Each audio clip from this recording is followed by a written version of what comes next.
revenons à l'actualité principale de ce dimanche. C'est un pacte à peine signé qui, déjà, quelques heures plus tard, a volé en éclats. Les Républicains annoncent retirer leur investiture dans la région PACA à Renaud Muselier. On apprenait un peu plus tôt son alliance avec la liste LREM. Des questions persistent. Renaud Muselier sera-t-il malgré tout candidat, dissident?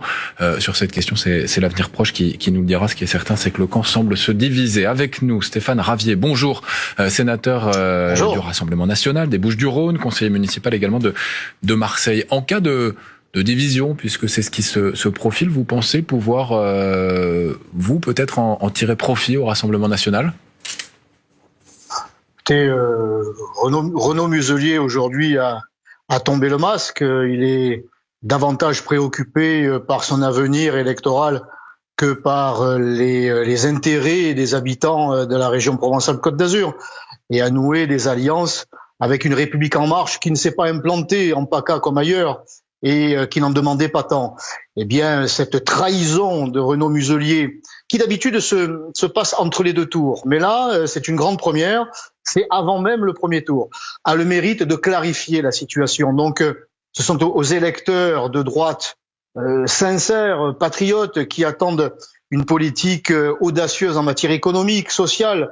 La situation ici est largement dégradée en raison de la politique de M. Castex et de M. Macron. Eh bien, des électeurs de droite et des électeurs en général qui attendent une politique audacieuse en matière de sécurité, d'identité de notre région, eh bien, aujourd'hui, savent ne plus pouvoir compter sur Renaud Muselier et peuvent compter sur celui qu'ils connaissent, M. Thierry Mariani, qui a été un Sarko-boy, qui a été ministre de Nicolas Sarkozy, mais qui lui a gardé ses convictions. Il a fondé la droite populaire et a compris que pour garder ses valeurs, garder ses convictions, c'est vers le Rassemblement national qu'il fallait se tourner. Eh bien, moi, j'invite les électeurs déçus à se tourner vers les listes de Thierry Mariani. Vous parliez de clarification. Est-ce que la clarification, ce n'est pas aussi finalement la volonté à 1 an de la présidentielle de la République en marche d'essayer d'élargir un électorat qui va de gauche, puisqu'on l'a vu, il y a des alliances qui sont essayées au régional aussi avec le Parti socialiste,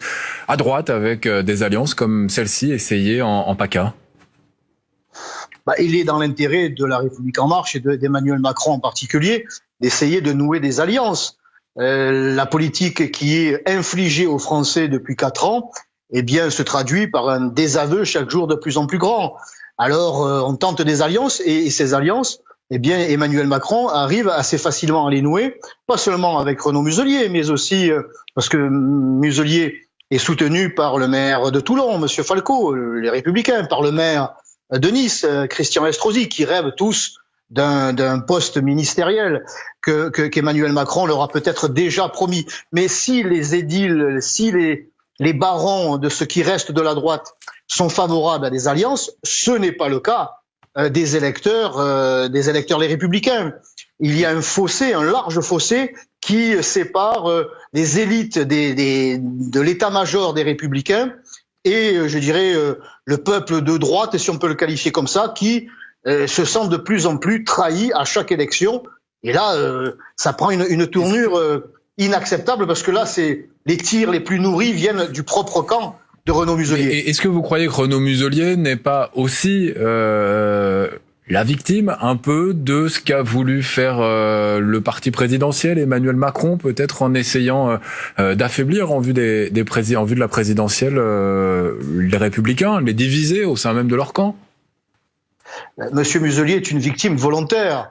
En réalité, cela fait longtemps qu'il cherche à obtenir le soutien d'Emmanuel Macron, mais il n'a pas compris que être soutenu par Emmanuel Macron, c'est comme la corde qui soutient le pendu. Cette addition électorale ou électoraliste, c'est l'addition d'état-major. Ce n'est pas l'addition des électeurs. Et en l'occurrence, cette addition pour Monsieur Muselier va avoir le résultat d'une soustraction électorale, car une fois de plus, les électeurs de droite sincères qui, encore une fois, aspirent à tourner la page du macronisme, eh bien, sont invités à voter pour Macron.